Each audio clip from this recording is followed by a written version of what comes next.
네, 하나님 말씀 보도록 하겠습니다. 사도행전 21장 27절부터 36절까지의 말씀입니다. 사도행전 21장 27절부터 36절까지의 말씀. 저와 여러분이 한 절씩 교독하고 마지막 절은 합독하도록 하겠습니다. 교독합니다.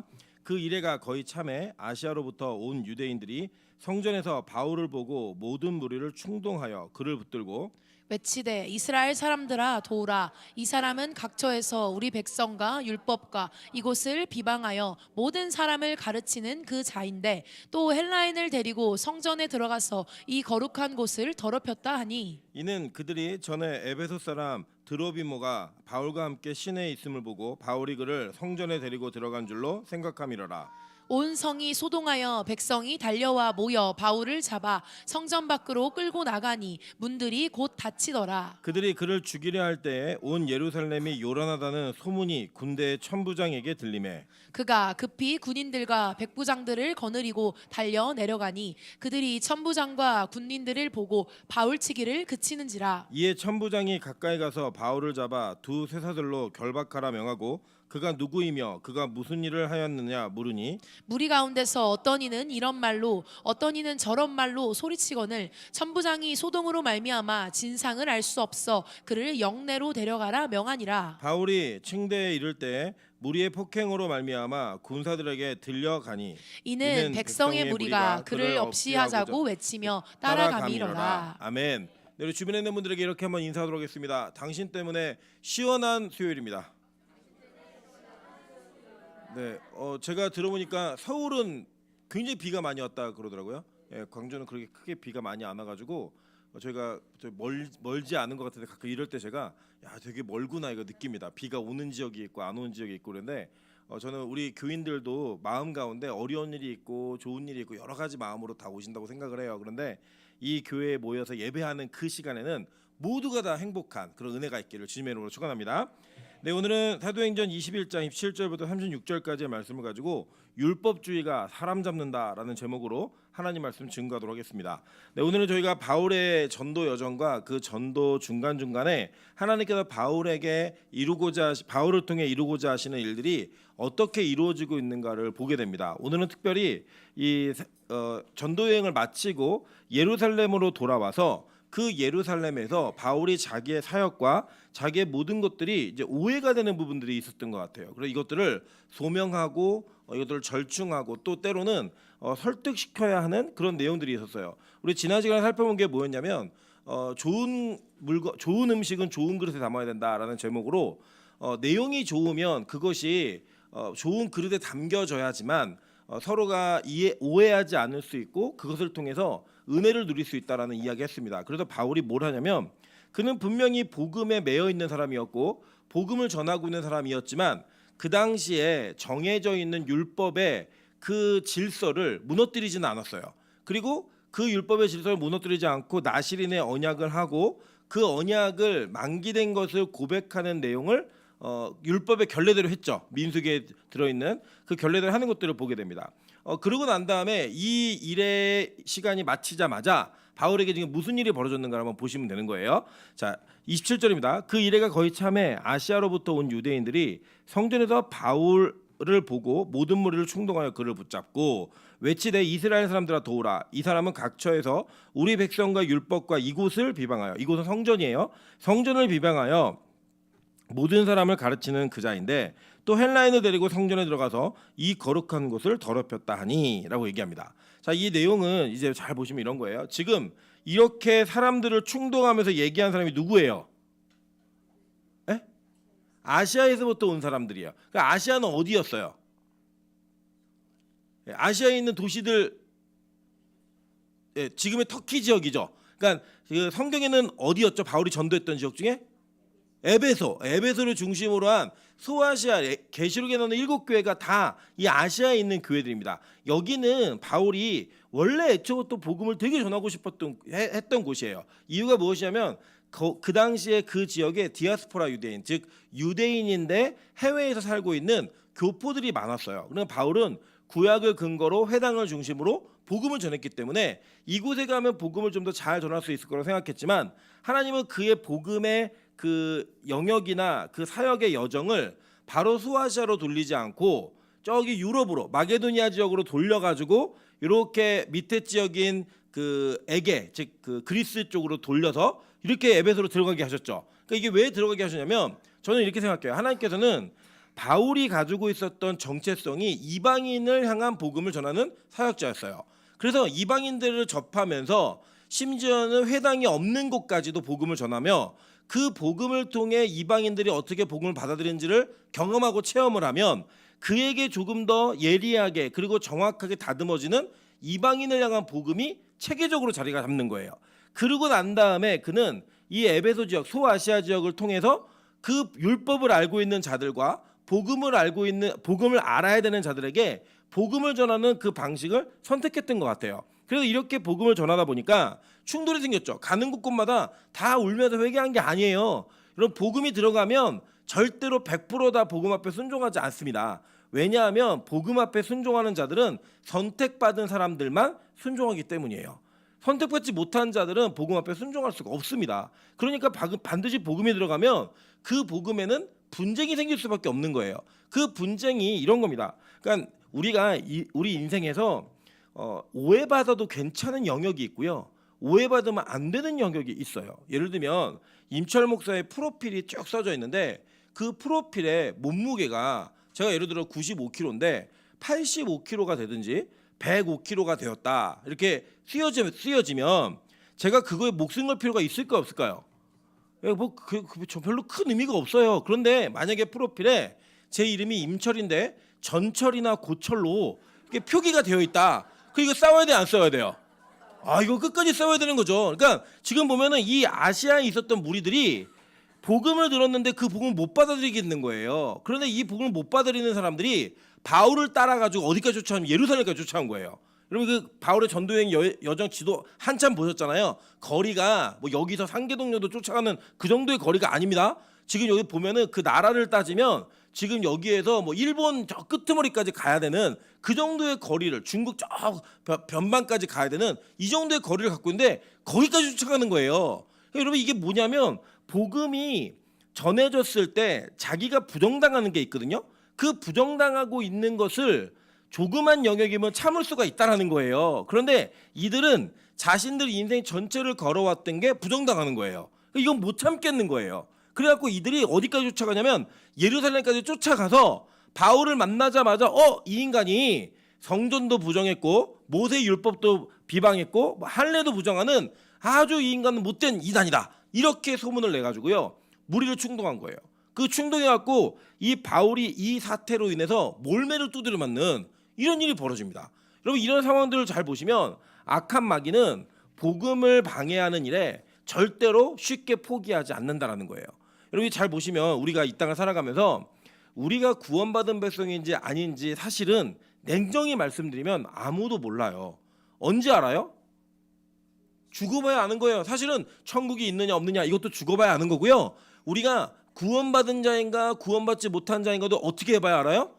죽어봐야 알아요. 진짜로. 다만 우리가 이 땅에서 올바르게 성경을 통한 예수 그리스도를 믿었는지 안 믿었는지를 점검하고 확인하는 일은 우리가 가지고 있는 모든 것들을 동원해서 확인해야 되지만 결국에 내 믿음이 진짜인가 아닌가 가짜인가 정말인가는 어디에서 판별되는 거냐? 하나님 앞에 서서 심판대 앞에서 판별이 되는 거예요. 그게 절대로 그게 우리 인생에서 내 스스로 재단하고 내 스스로 결정하고 내 스스로 확신을 갖는다 그래서 그게 보장받는 게 아닙니다. 그런데 악한 마귀는 우리가 구원받은 거 알아요 몰라요? 알아요? 마귀가 알면은 마귀한테 물어보면 되죠. 예, 마귀 알까요 모를까요?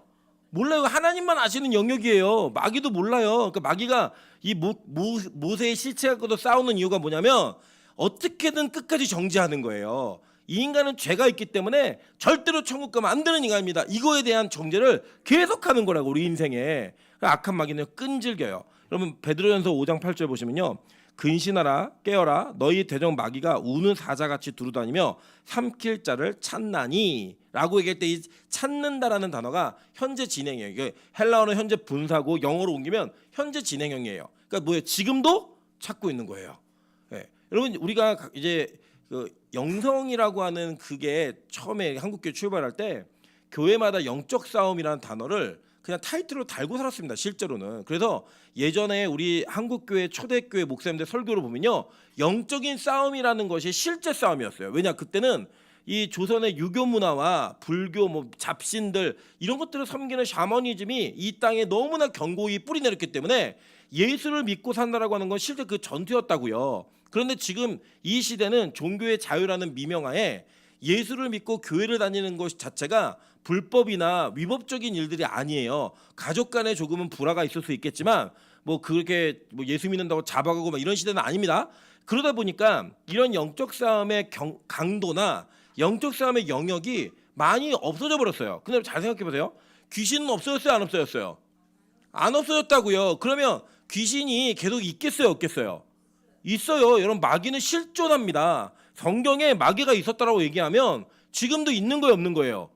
있는 거라고요. 그런데 마치 지금의 현대 한국 교회는 마귀가 없는 것처럼 신앙생활하는 분들이 너무 많다는 거예요.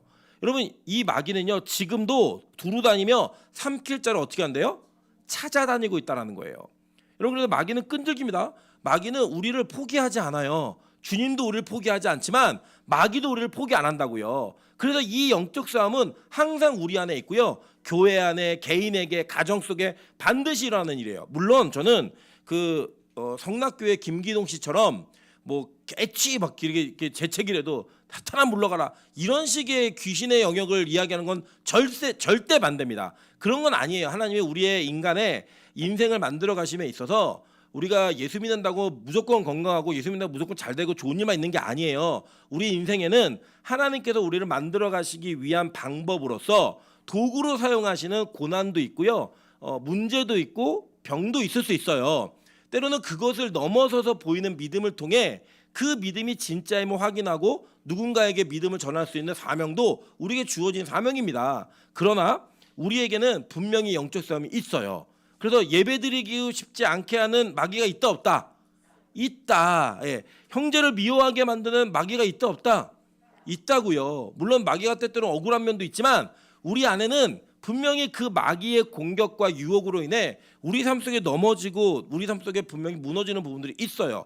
더군다나 여러분, 교회가 복음을 향해 달려가기 시작하면요, 그 복음을 향해 달려가는 것만큼 우리는 마귀와 대항하는 방향에 서게 되어 있습니다. 우리 옆 사람에게 인사하도록 하겠습니다. 평소에는 마귀랑 같은 방향으로 걸었어.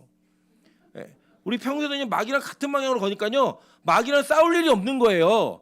여러분 보세요. 집에서도 부부가 의견이 같으면 싸울 일이 있어요, 없어요? 없죠. 부부가 야 우리 에어컨 틀고 자자. 근데 나도 더우니까 에어컨 틀자. 싸워요, 안 싸워요?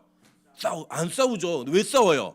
한 사람은 틀면 코가 막히고 한 사람은 안 틀면 코가 막혀요. 어떤 일이 벌어지겠어요? 틀어라, 낮춰라, 꺼라 이런 일이 벌어지겠죠. 여러분, 부부가 의견이 맞으면 싸울 일이 없어요. 근데 부부가 의견이 안 맞다라는 건 싸울 일이 생긴다, 안 생긴다? 생기는 거죠, 무조건. 그러니까 마귀하고 의견이 같으면 마귀하고 싸울 일이 있다 없다? 없어요. 근데 마귀하고 의견이 다르면 무조건 싸워요. 그러니까 내 영은 예배를 하기를 원하는데 마귀는 우리가 예배하는 걸 원치 않아요. 그리고 누구 편 들고 싶어요? 마귀 편 들고 싶죠. 솔직히 예배드리기 싫잖아요. 마귀 편을 들고 싶은데 마귀 편을 들으면 평안한 것 같지만 이 꺼림직한 이 찝찝함이 남아요. 왜냐? 마귀는 우리에게 주는 게 평안이 아니에요. 혹시 그게 보이더라도 거짓 평안이라고 성경은 분명히 이야기하고 있습니다. 한번 볼게요.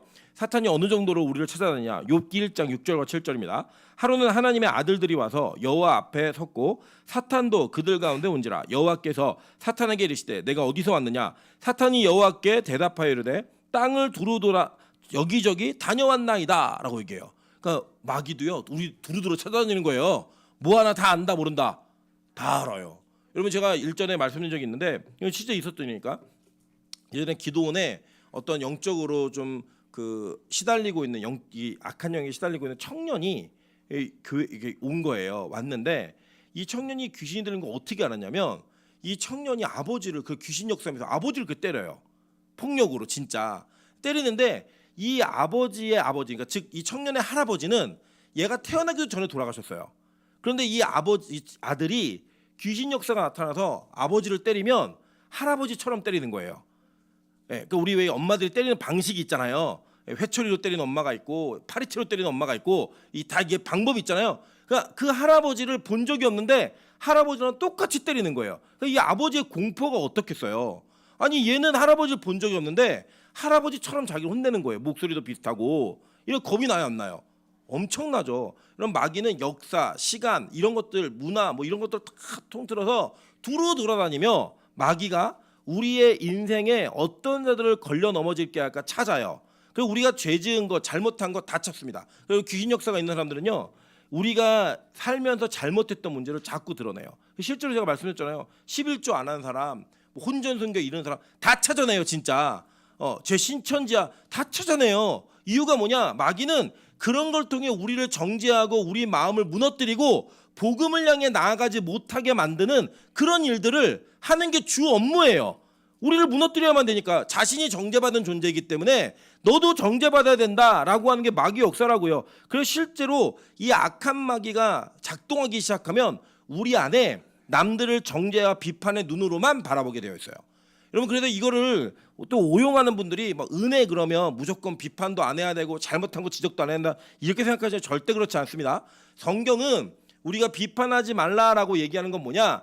율법의 눈과 정죄의 눈을 가지고 그 사람을 죽이기 위한 목적으로 하지 말라는 거예요. 살리기 위해서 해야 돼요, 안 해야 돼요? 해야 된다고요. 성경은 이 두 가지를 분명히 얘기하고 있어요. 근데 보세요, 마귀가 어떻게 우리 안에 역사하냐면요, 마태복음 12장 43절부터 45절입니다.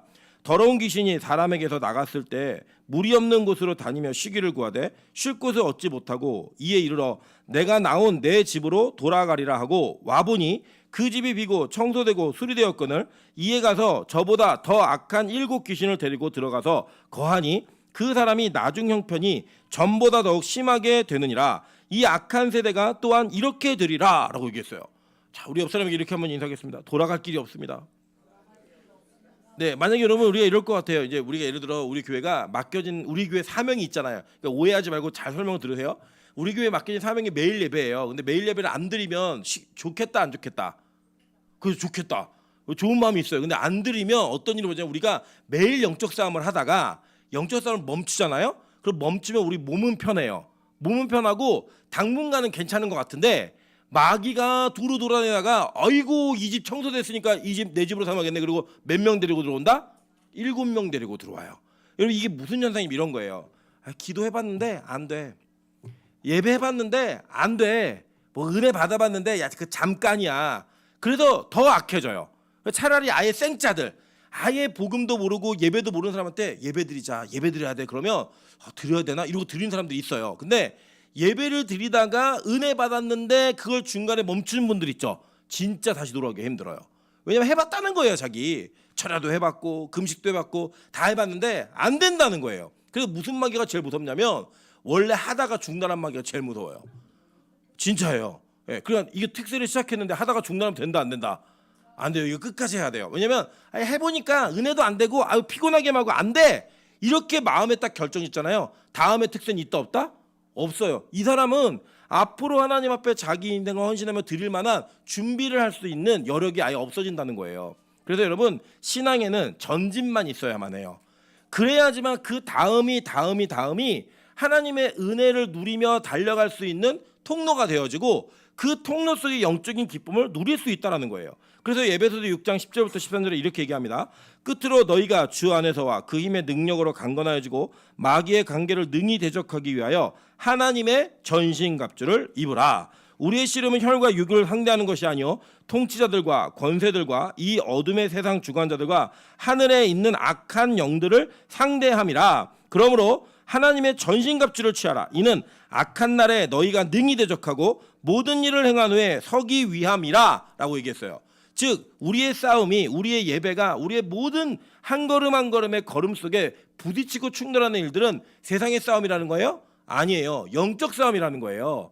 그래서 이 영적 싸움에 대한 현장의 최전방에 여러분 있으시면서 기도하고 그 싸움을 싸워야 갑옷을 입을 수가 있습니다. 여러분 이게 뭐냐면요, 이런 겁니다. 우리도 이제 군대에 가면 훈련을 시킬 때 군대에서는 처음에 무슨 훈련을 시키냐면 제식 훈련, 즉 앞으로 가, 뭐 좌양 앞으로 가, 우양 앞으로 가 이거 시켜요. 뒤로 돌아가 이런 거 시켜요. 그러니까 막 20, 20살짜리 청년애들 모아놓고 앞으로 나란히 양볼로 간격 벌려 뛰어 뭐 이런 거 시킨다고요. 왜요? 그렇게 그 체계를 밟아야 그 다음에 정신이 좀 집중이 되고 통일이 되어서 총을 쏘거나 수리탄을 던지거나 이런 모든 훈련을 할 때 감당해낼 수가 있기 때문에 처음부터 이 규율에 따르고 군대가 정해놓은 질서에 맞추어서 한 걸음 한 걸음 전진하는 걸 시킨다고요. 그래서 나중에는요, 이제 보시면 여러분 우리 이제 애들이 이제 군대 간 애들이 있을 거 아니에요. 앞으로 갔다 오면 2등병, 1병 때까지만 해도 군기가 바짝 들었어요. 집에 오면 막 일어나갖고 집에 그 이불을 칼각으로 막 개놓고 정리도 막 잘해놔요. 그때까지 이게 병장까지 유지가 되면 사람이 돼서 나옵니다. 근데 이 병장 때 가면 또 이제 어떤 일이 벌어져요? 다 흐트러져요. 왜요? 이제는 짬이 생긴 거예요. 그래서 이제 어떻게 하면 요령을 피울 수 있나? 어떻게 하면 내가 조금 더 쉽게 편하게 할 수 있나? 요령이 생기는 거예요. 그러니까 그거를 이게 되다 보면 다 무너져요. 원래 모습으로 돌아와서 군대 가기 이전보다 더 악한 모습으로 돌아오는 경우가 많아요. 다 시켜 먹었거든요. 야, 뭐 TV 틀어, 뭐 물 떠와, 다 시켜 먹다 보니까 이런 일이 벌어지는 일들이 생겨요. 그게 뭐냐면 영적 싸움은 원래 처음에 초심을 가지고 처음부터 싸우던 그 싸움의 긴장감을 늦추지 않아야지만 우리의 영혼이 계속 전진 나아갈 수 있다라는 거예요. 그래서 끝이 없어요. 이 싸움은 언제까지 싸워야 되냐? 주님 오실 때까지 싸우는 거예요. 이 전신갑주를 취하지 않으면 여러분의 인생의 신앙은 해봤더니 안 돼. 내지는 야 이제는 갑옷 안 입고도 싸울 수 있어. 나 기도 안 해도 버틸만해. 라고 하는 그 안도감으로 들어가게 된다는 거예요. 근데 그 안도감은 하나님이 주시는 평안이 아니라 악한 마귀가 주는 속임수라는 겁니다. 여러분 실제로 바울은요. 그 인생에 대적이 끊어진 적이 없어요. 한번 생각해 보세요. 끊어진 적이 있어요, 없어요? 없다고요. 결국에 바울이 어떻게 죽었죠? 성경에 나오지 않지만 로마에서 목이 잘려 죽었어요. 목이 잘려서. 여러분 그렇게 숭배할 수밖에 없었던 이유가 뭐예요? 그의 인생에 항상 대적이 있었던 거예요. 근데 그 대적은 죽을 때까지도 끝나지 않더라는 거예요. 왜냐? 우리는 그 긴장감이 사라지면 우리의 영혼이 병들기 너무 쉬운 사람들이기 때문이에요. 그래서 때때로 우리에게 특별 집회라든지 특별한 기도의 사건이라든지 이런 게 생기면 아 하나님이 나를 붙드시는구나, 나를 긴장감을 늦추지 않게 하시는구나 라는 하나님의 사랑으로 알면서 그 사랑의 단계를 밟아가는 은혜가 있어야 된다는 겁니다. 근데 여러분 보시면 여기 오늘 그렇게 방해 속에서도 바울은 자기 길을 꿋꿋이 가는데 그 바울을 방해하는 자들이 뭘 얘기하냐면 이런 거예요. 에베소 사람 드로비모가 바울에서 시내에서 함께 있었어요. 그러니까 추측한 거예요. 바울과 함께 있는 걸 보니까 저 에베소 이방인을 분명히 성전에 데리고 들어갔을 거야. 이렇게 생각한 거예요. 그래가지고 이 사람들이 야 이방인 데리고 성전 들어갔다 나왔다 했어 라고 얘기한 거예요. 그 이 성전 안에는 이방인들이 들어가요 못 들어가요? 못 들어가요. 제가 신약을 나중에 가르치면 제가 설명해 드리겠지만 신약의 헤롯 성전은 이방인의 뜰이라 그래서 그 뜰이 굉장히 넓게 있었어요. 이게 이방인의 뜰이 어디냐면 여러분 예수님이 성전 폐쇄 사건을 선언하실 때 이 비둘기 팔고 소 팔고 하던 사람들 내쫓은 데 있잖아요. 거기 이방인의 뜰이에요. 그 장소가. 그래서 이방인들이 거기까지 올 수 있었고요. 이방인이 성소로 넘어 들어가는 그 경계선에는 경계비, 그러니까 경계석이 하나 세워져 있어요. 그리고 거기에 히브리어 그리고 헬라어 그리고 라틴어로다가 여기 넘어 들어가면 이방인 죽는다 이게 경고문이 쓰여 있어요. 못 넘어가요 거기로. 아람어예요. 라틴어 가지고 아람어로 세 종류의 언어로 쓰여 있어서 거기 넘어 들어가지를 못해요. 그런데 거기를 이방인 데리고 들어갔다는 거예요. 그러니까 이것 때문에 군중들이 이것 봐라 이 성전을 더럽혔어? 성전을 더럽게 만들었어? 이러면서 달라들어가지고 지금 몰매를 때리고 있는 거예요. 그 바울을. 네, 한번 생각해 보실게요. 지금 이 성전이 애초부터 예배다운 예배가 드려졌어요? 안 드려졌어요? 안 드려졌다고요. 예수님이 야 이 성전 닫아버려. 이거 성전 아니야. 라고 선언을 요한복음 2장에 하시잖아요. 그렇게 하실 정도로 예수님이 살아생전에 공생애 하실 때 그 성전의 기능이 이미 끝났고 너희들이 드리는 예배는 진짜 예배가 아니다. 구약에서 이미 말라기에 야 성전문 닫아버려 라고 얘기했다고요. 왜 그랬어요? 그들이 율법주의에 빠져서 그 형식을 지키지만 그 형식 안에 담아주는 의미를 전혀 모르기 때문에 그런 일이 벌어졌던 거예요. 여러분 예배를 드릴 때요. 내가 수요 예배 드리고 있다, 금요철에 드리고 있다, 주일 예배 드리고 있다 우리가 간단히 이렇게 얘기를 하지만 그 예배를 드리는 것 자체로 여러분 만족하고 계시면 여러분 율법주의자입니다. 제가 설명을 드릴게요. 마태복음 23장 23절부터 31절입니다. 화 있을진저 외식하는 서기관들과 바리새인들이여 너희가 박하와 회향과 근체의 11조는 들이되 율법에 더 중한 바 정의와 긍휼과 믿음은 버렸도다. 자 보세요. 여기 보면은 박하, 외향, 근체의 11조 이건 형식이에요, 의미예요? 형식이죠. 그런데 정의, 긍휼, 믿음 이거는 형식이에요, 의미예요? 의미죠. 그죠? 그러니까 하나님이 원하시는 건 형식이에요, 의미예요? 의미라고요. 그러면서 뭐라고 얘기하냐면 보세요. 맹인된 인도자여 하루살이는 걸러내고 낙타는 삼키는도다. 이렇게 얘기해요. 낙타는 이 율법 코셔 율법에 의해서 못 먹는 동물이에요. 그런데 못 먹는 건데 이 하루살이는 벌레이기 때문에 또 못 먹어요. 먹으면 안 돼요. 그러니까 이 하루살이와 낙타의 개념으로 보면 형식은 하루살이고 그죠? 의미는 낙타라는 거예요. 그런데 이 유대인들이 그 당시에 서기관과 바리새인들이 밥을 먹을 때 이 하루살이가 들어갈까봐 물을 먹을 때도 이 체에다 걸러서 먹었어요. 절대 벌레가 이물질이 못 들어가게 율법을 어기는 거라. 그렇게 먹는 거를 예수님께서 풍자하시면서 야 니들 물도 걸러 먹지? 그러면 하루살이를 걸러내겠다고 먹고 있잖아. 그런데 뭘 삼켜요? 하루살이를 걸러내고? 낙타는 먹고 있다는 거예요. 낙타는 먹지 말라는 그 낙타고기는 먹고 있잖아. 이 얘기하는 거예요. 즉 이건 뭐냐면 형식에 매여 있는 자들이 진짜 짓는 죄가 무엇인지를 설명해주고 있는 거예요. 계속 볼게요. 자, 화 있을진저 외식하는 서기관들과 바리새인들이여 잔과 대접의 겉은 깨끗이 하되 그 안에는 탐욕과 방탕으로 가득하게 하는도다. 눈먼 바리새인이여 너는 먼저 안을 깨끗이 하라. 그리하면 겉도 깨끗하리라. 화 있을진저 외식하는 서기관들과 바리새인들이여 회칠한 무덤 같으니 겉으로는 아름답게 보이나 그 안에는 죽은 사람의 뼈와 모든 더러운 것이 가득하도다. 이와 같이 너희도 겉으로는 사람에게 옳게 보이되 안으로는 외식과 불법이 가득하도다 라고 얘기해요. 그러니까 지금 이들의 모습이 어떤 모습이라는 거예요? 회칠한 무덤. 회칠한 무덤 뭐냐면 유대인들의 무덤은 동굴을 무덤으로 삼고 시체를 거기다 소위 말하는 우리 염을 해갖고 넣어놓고요. 그 안에다가 그 밖에다가 돌로 이렇게 막아놔요. 굴 어기를. 그리고 그 어기에 막아놓은 부분에 냄새가 새어나오지 않도록 이렇게 회를 칠하는 겁니다. 즉 우리로 얘기하면 봉인을 하는 거예요. 봉인. 그 냄새도 안 새어나와요. 근데 이제 이거를 지금 우리도 이제 무덤이 좀 이렇게 찝찝한 이미지잖아요. 무덤이 옆에 있으면. 근데 그 무덤에 막 사당도 짓고 비석도 막 화려하게 세우고 조명도 막 넣고 막 이러면 왕릉 같은 거 가보셨나요?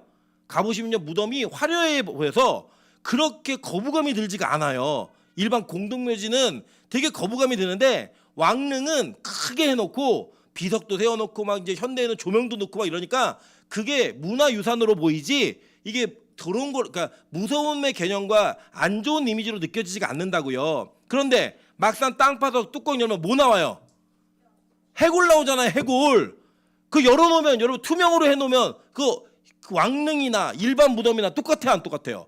똑같은 거예요. 그런데 이 회칠한 무덤을 만드는 사람들은 겉을 멋지게 만들어 놓고 안은 다 시체인데 그 회칠한 무덤이 멋있다고 얘기하는 거예요. 아 이거 아름다운데? 괜찮은데? 이걸 얘기하고 있는 거예요. 그러니까 이게 누구의 모습이었냐? 그 당시에 바리새인들과 서기관들의 모습이었다는 거예요. 그게 어떤 모습이냐? 겉으로는 사람에게 옳게 보이되 안은 뭐가 가득해요? 외식과 불법이 가득하도다 얘기하는 거예요. 그래서 여러분 우리의 모습이잖아요. 실제 우리 안에는 온갖 더러운 음욕과 상상과 욕심과 탐욕과 고집과 이런 것 다 가득한데 체면 때문에 예의 때문에 안 그런 척하는 게 인격적인 사람이고 안 그런 척하는 게 신앙인처럼 보여요. 그런 목사를 그런 성도를 그런 권사 장로를 사람들은 좋은 사람이라고 얘기한다고요. 여러분 잘 보세요. 우리가 성경 이 땅은요. 좋은 생각을 하는 사람이 좋은 말을 하는 사람이 좋은 사람인 것처럼 여겨요. 성경은 겉도 안도 똑같이 좋아야 된다고 얘기하는데 더 중요한 걸 뭐로 보느냐? 그 어떤 것도 생각을 하든 좋은 행동을 하든 모든 게 다 좋은 사람은 없다는 거예요. 끝까지 없는 거예요. 여러분 예를 들어 어떤 사람의 생각이 여러분에게 동의가 될 수 있죠. 근데 그 사람의 모든 생각이 100% 다 동의가 되는가요? 아니에요. 그렇지 않아요. 여러분이 좋아하는 뭐 정치인도 있겠고 연예인도 있겠고 여러 사람들이 있어요. 있지만 그런 사람들이 하는 모든 게 다 동의가 되지 않는다고요. 그 안에 우리가 동의할 수 없는 내용들이 나와요. 그리고 그것이 우리가 옳지 않다고 여겨지는 것도 있고요. 그런 모습을 가지고 보면 우리 인생 전반을 통틀어서 나는 다 좋은 사람이다? 아니에요. 저는 이렇게 생각합니다. 10사람 중에 6사람이 그 사람 좋은 사람이라고 얘기하면 그 사람 좋은 사람이에요. 4사람은 항상 나를 싫어하는 사람이 있다 없다? 있어요. 10사람 중에 10사람이 다 싫어하는 사람은 없어요. 한 사람은 적어도 4사람 정도는 여러분 편이 있다고요. 그러면 그렇게 평가받는 인생 속에서 누가 진짜 의인이겠어요? 그런 사람 없어요. 그래서 모든 이들은 다 그 안에 외식과 불법이 가득한 자들이에요. 그러니까 이런 얘기 들으면 아 그래 이거는 최재근 검사가 들어야 되는 얘기야 이렇게 생각하지 마시라고요. 우리 다 모두가 다 우리 안에 불법과 외식이 가득하고 더러움과 욕심과 탐욕이 가득한 인간들이라고요.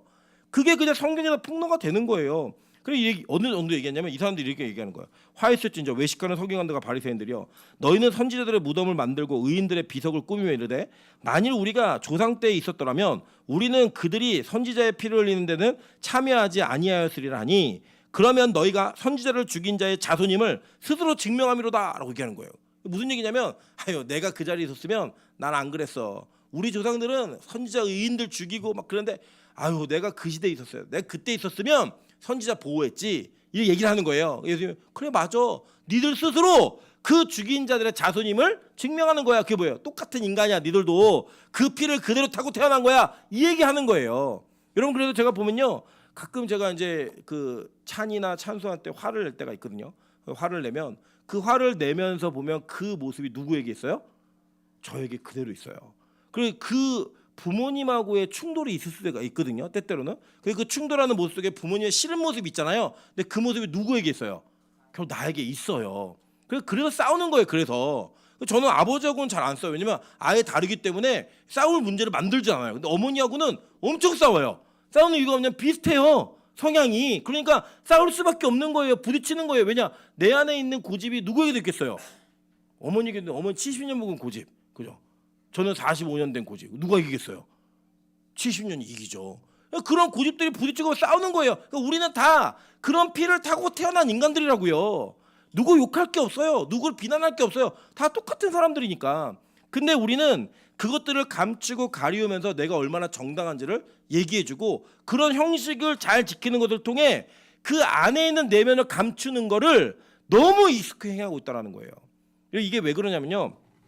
이게 이런 걸 율법주의라고 얘기하는 건데 이 율법주의가 한국 사회와 한국 교회에 너무나 잘 들어온 거는 이 성리학의 영향이 커요. 성리학은 송나라 시대에 주의하고 주의라는 사람과 이정이라는 사람이 같이 만든 형제예요. 둘이 같이 만든 주의하고 정의가 같이 만드는 이 학문이에요. 유교한 분파인데 내용이 뭐냐면 그러니까 즉 타고난 본성이 있다는 거예요. 사람이 그러니까 이 이론과 원리로 이 두 가지를 조합해서 온전한 인격체가 되면 이 사람이 훌륭한 사람이라는 거예요. 이거 뭘 강조하냐? 이 생활 규범, 삼강오류 이런 거 다 있잖아요. 그런 강조하는 게 사서오경 읽으면서 토론하고 이러면서 이 우리 인간의 세계가 어떻게 이것을 완벽하게 일치시킬지 그 일치시키는 걸 인격이라고 얘기했고 그거를 성인군자라고 얘기했다고요. 그 뿌리가 이 조선시대의 이게 건국 이념이에요. 성리학이. 그래서 그게 500년 동안 이 한국 사회를 지배한 거라고요. 그래서 남존여비 뭐 여자가 남자를 섬기는 거 지압에 섬기 이런 게 조선시대에 생긴 거예요. 여러분 발해 문서나 고구려 문서 보면요. 이 여자들의 힘이 되게 셌습니다.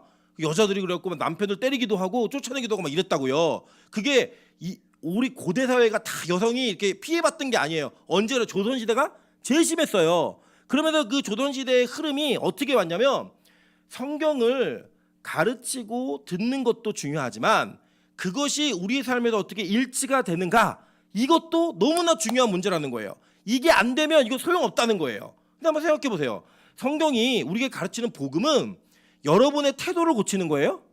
아니에요. 여러분이 부정한 자라고 인정하고 내가 쓸데없는 자라고 인정해서 오직 예수 아니면 소망이 없다라고 가르치는 게 복음이라고요. 그죠? 그런데 우리는 자꾸 내가 예수를 믿고 좋은 사람이 되어서 좋은 행동을 하면 영향력도 끼칠 수 있고 복음이 나를 통해 나타나니까 하나님께 영광도 되고 이런 식으로 생각을 하신다고요. 이게 뭐의 영향이냐? 유교의 영향이에요. 성리학의. 근데 이게 왜 이 율법주의가 맞냐면 인간이 만들어낸 종교와 사상은 다 우리의 행위를 통해 무언가를 증명하는 것을 기뻐해요. 그걸 즐거워한다고요. 불교도 마찬가지예요. 불교 보면 뭐 108배 이런 거 아마 하잖아요. 삼보일배 이거 뭐예요? 다 행위죠. 여러분 삼보일배 하면서 마음이 온전하고 흐트러지지 않는 사람이 있을까 없을까요? 저는 없다고 생각해요. 삼보일배 계속 한번 해보세요. 우리 예를 들어 우리 교회에서부터 하늘문까지 삼보일배로 우리 갑니다. 그러면 이걸 가면서 속으로 무슨 생각하겠어요? 젠장 들어서 교회를 때려치든지 뭐 별의별 생각 다 들겠죠. 근데 막 포기하고 싶은데 옆을 보니까 계속 같이 가요. 끝까지 가는 거예요. 그래서 여러분 거기 가잖아요. 그러면 그 삼보일배를 하고 난 그 하늘문까지 도착한 그 여정이 얼마나 여러분에게 프라이드가 되는 줄 아세요? 그럼 이제 우리 사이에 그러는 거예요. 야 저기 최경수 집사 삼보일배로 저기 하늘문까지 간 사람이야. 건들지 마. 얘기하는 거 얘기하다가도 야 나 삼보일배로 하늘문까지 간 사람이야. 어디 까불어. 이게 되는 거예요. 그게 이 세상의 종교의 기본적 원리라고요. 고승들 뭐 명망이 높은 스님들 다 그런 거예요. 기독교도 그런 식으로 가면요 잘못된 거예요, 여러분. 기독교는 정말 쓰레기 같은 인간이 예수를 믿어서 구원받으면 예수님 의 때문에 구원받는 거예요. 아멘. 여러분 기독교는 성인군자 같은 인간이 예수를 믿어서 구원받으면 예수님 때문에 구원받는 거예요. 아멘. 똑같은 거라고요. 그런데 우리는 그것들을 혼용해 가지고 교회 안에 자꾸 이상한 사상을 들여와요. 그리고 그걸 가지고 자기가 인정받고 자기가 온전하게 세워지는 것들을 그런 것들로 자꾸 증명한다고요. 옳지 않아요, 여러분.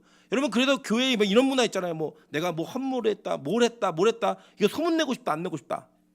엄청 내고 싶잖아요. 내가 뭘 하고 나면 왜요? 내 공로를 인정받고 싶은 거예요. 내가 무언가 한 거에 대해서 그거를 인정받는 거가 무시되면 너무 속상하고 힘든 거예요. 왜 나를 인정해주지 않지?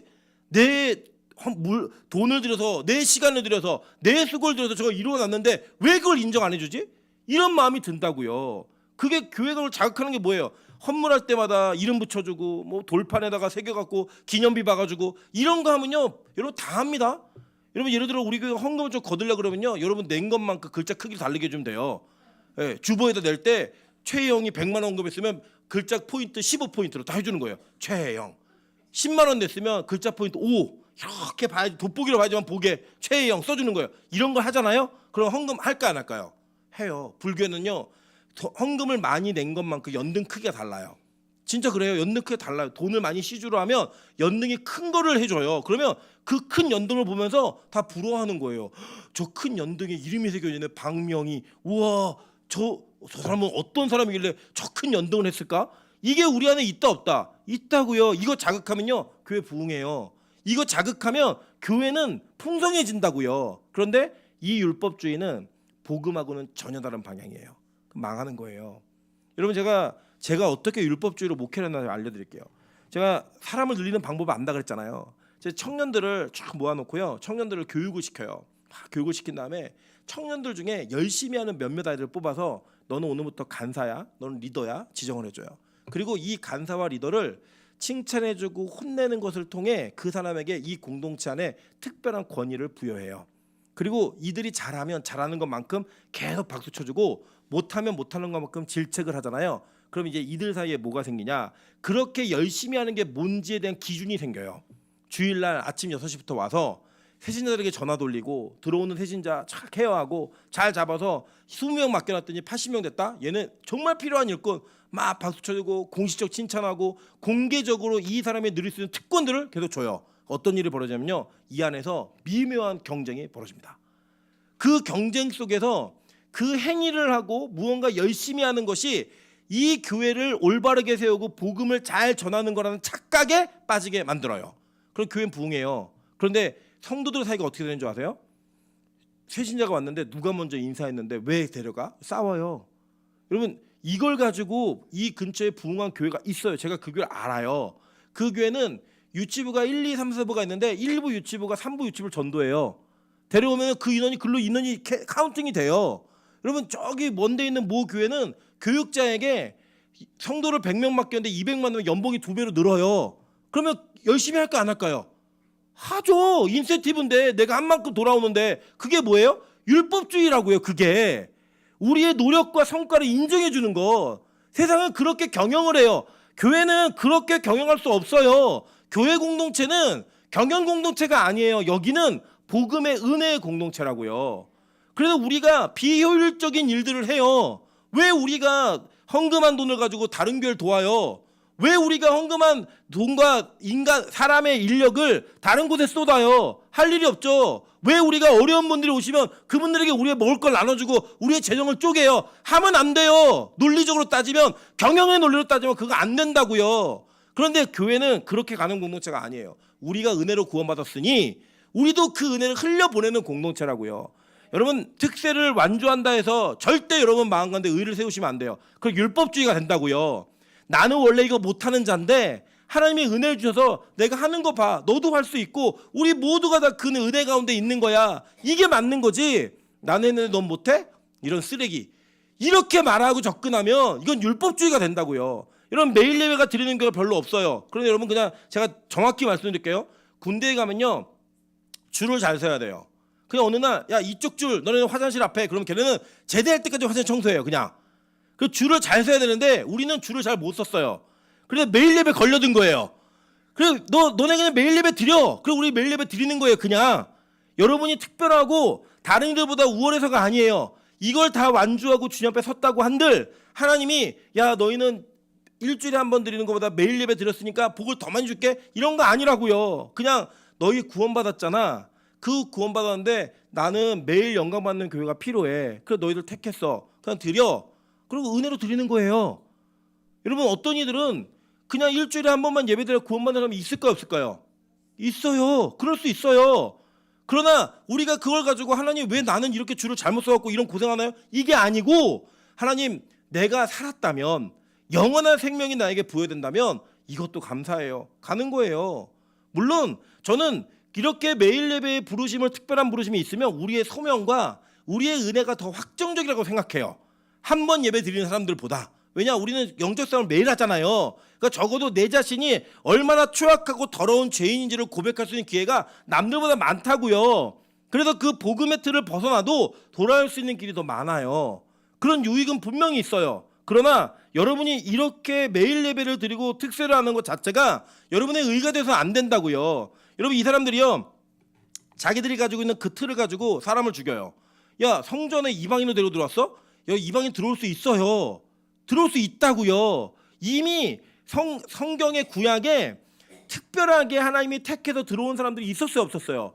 있었다고요. 그런데 그러함에도 불구하고 이들은 자기들이 가지고 있던 관습, 생각에 매여서 다른 걸 못 받아들이는 거예요. 예전에 우리 한국 사회에 제가 대학생 때 아주 화제가 됐던 책 한 권이 있었어요. 무슨 책이냐면 공자가 죽어야 나라가 산다. 이게 있었어요. 이게 뭐냐면 유교적 틀에 갇힌 사회가 정말로 발전할 수 있는 영역, 창조적 영역, 이런 영역들을 다 제한하고 못하게 만든다는 거예요. 실제 그랬어요. 여러분 잘 생각해 보시면 우리 어른들은 기억나실 거예요. 차범근이라는 축구 선수가 우리나라 축구 역사에 이제 100년, 200년 지나 나올까 말까한 인재예요. 차범근이 외국에 가는 걸 막았어요. 우리나라가 국가적으로 막았어요. 왜 막았는지 아세요?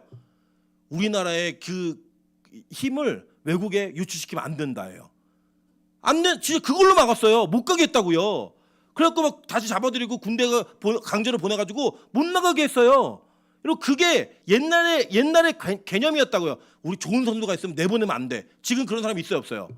지금요, 안 보낸다고 막 사람들이 막 욕을 해요. 저렇게 좋은 선수가 외국에서 오퍼가 들어왔는데 왜 안 보내냐, 막 얘기를 해요. 그때 당시에 그게 관념이었다고요. 지금도 마찬가지예요. 저희 아내가 한번 얘기한 게 있는데 무슨 얘기했냐면, 면접을 보는데 자기들보다 훨씬 더 이력이 뛰어난 사람들이 와가지고 미력서를 낸다는 거예요.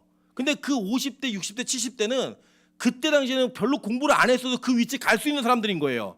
그러니까 훨씬 못한 사람들이 잘하는 사람들을 평가하는데 자기 기준으로 평가하니까 올바른 평가가 될까 안 될까요? 안 돼요. 이게 이런 개념이 있다고요. 여러분, 그래서 교회는 신구조화도 분명히 이루어져야 되고 교회가 내려놓은 관습이라는 것도 있어서 잘 지켜야 돼요. 그걸 완전히 다 깨버리면 안 돼요. 그러나 교회가 가는 전체적 방향은 어른들의 동의 속에서 새로운 세대를 받아들이며 그들이 복음 안에 들어올 수 있게 만드는 문을 자꾸 열어야 된다고요. 그 열어서 그들이 들어와서 교회 안에서 영적 싸움을 하게 만들고 하나님을 사랑하게 만드는 일들을 해야 되는 게 교회가 계속 변화돼야 되는 거라고요. 여러분, 이게 왜 그러냐면 예전의 어른들은 그렇게 지금의 권사님들을 받아들였어요. 그리고 그 지금의 권사님들이 그 지금 청년들을 받아들인 거고요. 지금의 청년들은 다음 세대를 그렇게 또 받아들여야 되는 거예요. 이게 어쩔 수가 없어요. 세대가 변하니까. 여러분, 예전에 기억나시잖아요. 저희가 권사님들의 어머니 세대는요 이렇게 의자로 놓고 예배드리면 이단이었어요. 다 그냥 바닥에서 예배드렸다고요. 그래서 진짜로 교회에 의자들이 올 때 장로님들 막 누워서 내 눈에 흙을 넣고 놔라 막 그러면 지금 권사님들가 흙에다 눈에다 흙 넣고 막 빼내고 막 의자 놓고 막 그랬어요. 진짜로. 저희 세대 때 뭐가 이슈였냐면 드럼을 놓으면 되냐 안 되냐 이게 이슈였어요. 그래서 진짜로 저희 세대에 청년부 예배 때 드럼을 조립해서 놓고요 예배가 끝나면 드럼 분리해서 창고에 넣는 그런 교회가 있었어요. 지금 그런 게 있어요 없어요? 없잖아요. 그런데 그런 것들을 자기들이 가지고 있는 율법도 아니에요. 심지어는 보세요. 나중에 제가 너무 많은데 마가복음 10번 한번 볼게요. 마가복음 7장 1절부터 9절. 바리새인들과 또 서기관 중 몇 사람이 예루살렘에 와서 예수께 모여들었다가 그의 제자 중 몇 사람이 부정한 손 곧 씻지 아니한 손으로 떡 먹는 것을 보았더라. 바리새인들과 모든 유대인들은 장로들의 전통을 지켜 손을 잘 씻지 않고서는 음식을 먹지 아니하며 또 시장에서 들어와서 물을 뿌리지 않고서는 먹지 아니하며 그 외에도 여러 가지를 지켜오는 것이 있으니 잔과 주발과 녹그릇을 씻음이로라. 자, 이게 뭐냐면 성경도 아니라는 거예요. 그냥 유대인들이 정해놓은 거예요. 자기들끼리 모여서 이렇게 하기로 정했어. 그래서 손 안 씻으면 떡 먹으면 안 돼. 발에다 물 뿌리지 않으면 떡 먹으면 안 돼. 이거 정했다고 자기들끼리. 그거 안 지켰다고 난리가 난 거예요. 예수님이 뭐라 하는지 볼게요. 이제 보세요. 이에 바리새인들과 서기관들이 예수께 묻되 어찌하여 당신의 제자들은 장로들의 전통을 준행하지 아니하고 부정한 손으로 떡을 먹나이까. 이르시되 이사야가 너희 외식하는 자에 대하여 잘 예언하였도다. 기록하였으되 이 백성이 입술로는 나를 공경하되 마음은 내게서 멀도다. 사람의 계명으로 교훈을 삼아 가르치니 나를 헛되이 경배하는도다 하였느니라. 너희가 하나님의 계명은 버리고 사람의 전통은 지키느니라. 또 이르시되 너희가 너희의 전통을 지키려고 하나님의 계명은 잘 버리는도다. 이게 유대인들의 모습이었다고요. 장로들 서기관들의 모습이었다고요. 이게 지금 한국교회 모습 아니에요 여러분? 그냥 우리가 어른들이 신앙생활 때 고대의 모습을 가지고 지금의 젊은 세대를 평가하고 얘기하는 이런 내용들. 제가 젊은 목사도 이렇게 얘기할 수도 있는데 제가 몇 번 말씀드린 적이 있어요. 저희 윗세대의 목사님들은요 기독교가 한국교회에서 엄청 부흥하던 때에 목회하신 분들이에요. 여기 뭐 여의도에 그 익스플로러 94인가요? 그거 할 때 다 가신 분들이죠? 예? 74 할 때 가신 분들이잖아요. 94는 아니죠. 죄송해요. 74 때 가신 분들이 대부분인데 한국에는 그냥 교회 간판만 붙여놓고 큰 문제만 안 일으키면 성도가 모이던 시대가 있었어요.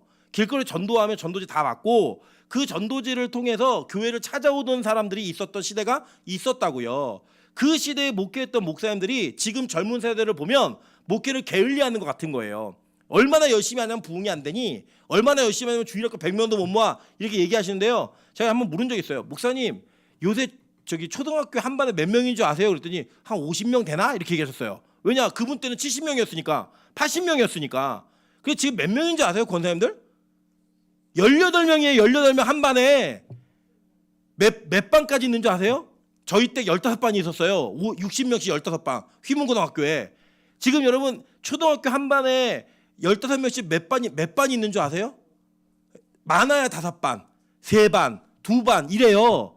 애들이 없어요. 가서 전도해도 안 된다고요. 그런데 자기들이 가지고 있는 이전에 세워놓은 말도 안 되는 전통을 가지고 지금의 사역자들을 평가하시는 거예요. 그래서 그 얘기했어요. 목사님 지금 사람이 없습니다. 물론 이제 저는 주일학교 사역자가 아니었기 때문에 주일학교 전도사를 보호한다고 얘기했다가 저까지 된통 깨졌어요. 엄청 혼났지만 그 뒤로는 목사님이 말씀 안 하시더라고요. 왜냐하면 목사님이 막 회의할 때마다 얘기하시는 게 너 게을러서 안 된다는 거예요. 게을러서. 아니에요 여러분. 지금 세들이요 게으르고 뭐 열심히 안 해서 교회 이렇게 헌신 못하는 게 아니에요. 세대가 달라요. 지금 애기 엄마들이 구역 예배를 못 드려요. 게을러서가 아니에요. 맞벌이를 안 하는 부부가 없다고요 지금. 그래서 구역 예배 시대에 바뀌어야 될 거 아니에요. 근데 그걸 안 하면 교회가 진짜 본질을 안 하는 것처럼.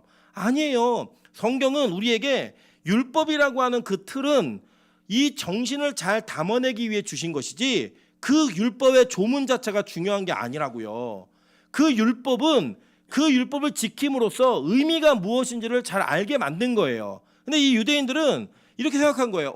성전에 이방인을 데리고 들어가? 성전 더럽혔네? 저 새끼 죽여. 이거예요. 다른 거 아무것도 없어요. 듣지도 않아요. 심지어는 이 바울이 그래도 조심하느냐고 이 에베소인이었던 드로비머를 성전에 데리고 들어가지도 않았어요. 그럼에도 불구하고 결정한 거예요. 그냥 쟤는 율법을 어기는 인간, 쟤는 율법을 반항하는 인간, 이거예요. 여러분 지금도요. 제가 가지고 있는 소신을 갖고 성경적으로 막 얘기를 하면 목사들의 공격이 어마어마해요. 목사들의 공격이. 그런데 여러분 그게 어마어마해도 저는 포기할 수 없는 게 뭐냐면 저는 진짜 성경을 정직하게 보니까 제가 이전에 서 있던 방식이 제가 가르치던 방식이 다 율법주의더라고요. 그거 깬 거예요. 그거 무너뜨린 거예요. 그러고 나니까 목회가 더 힘들어요 사실. 제 옛날 방식이 더 쉽다니까요. 통제하고 카운팅하고 그걸 규제하고 안 하는 사람 질책하고 잘하는 사람 칭찬해주고 이게 훨씬 편해요. 야 은혜로 복음으로 가는 게 쉽지 않다고요. 그런데 그렇게 가는 게 맞으니까 가는 거예요. 그 길이 어려워도 이게 맞으니까 가는 거라고요. 우리 인생에 율법주의를 가지고 사시면요, 여러분 우리 사람 죽여요. 내 율법이 저 사람 평가하는 거예요. 저 인간 안 되는 인간, 없어져야 되는 인간, 이제 우리 교회 오면 안 되는 사람, 그렇게 우리 죽인다고요. 그리고 여러분 성경을 제대로 아셔야 돼요. 그래서 성경을 배우셔야 됩니다. 왜요? 그 정신을 알아야 지금 우리가 어떤 결정과 판단과 우리의 모습을 바꿀지를 정확히 알 수 있기 때문이에요. 그럼 초대교회가 변했어요, 안 변했어요? 지금까지 오면서 변했죠. 초대교회가 변했어요. 그래 초대교회의 복음은 변했어요, 안 변했어요? 안 변했어요. 우리가 변하지 않아야 될 건 예수 그리스도 한 분, 그분을 향한 마음과 그분을 사랑하는 마음은 교회라는 것이 끝날 때까지 변하면 안 돼요. 그러나 교회는 문화적으로 변해요, 안 변해요? 변해요. 바뀐다고요.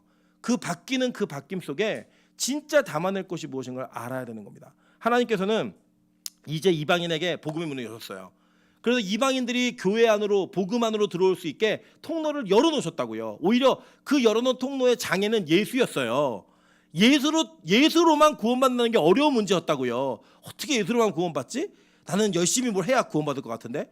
그게 아니고 예수로만 구원받는 거야. 이거였다고요. 그게 장애였어요. 그래서 좁은 문이 된 거예요. 마찬가지예요. 우리도요, 이 땅에서 예수를 믿는다는 거 그게 제일 중요한 문제이고 예수를 통과하는 게 제일 어려운 문제이지 그 이외에는 어려운 문제 없어요. 저는 우리 빛가서공교회가 예수로만 구원받는 교회 되기를 소망합니다.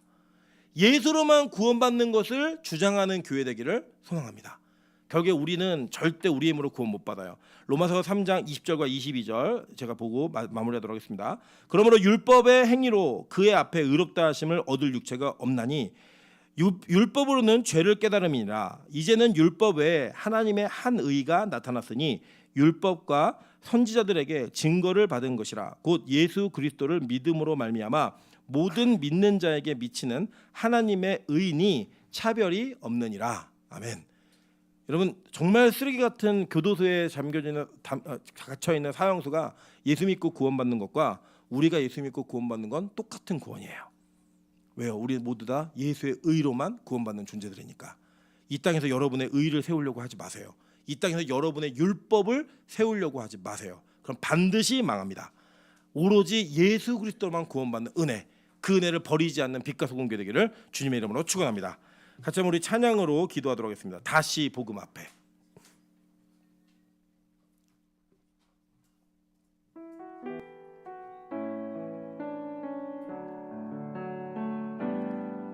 많은 이들 말하고 많은 이들 노래는 하지만 정작 가진 않는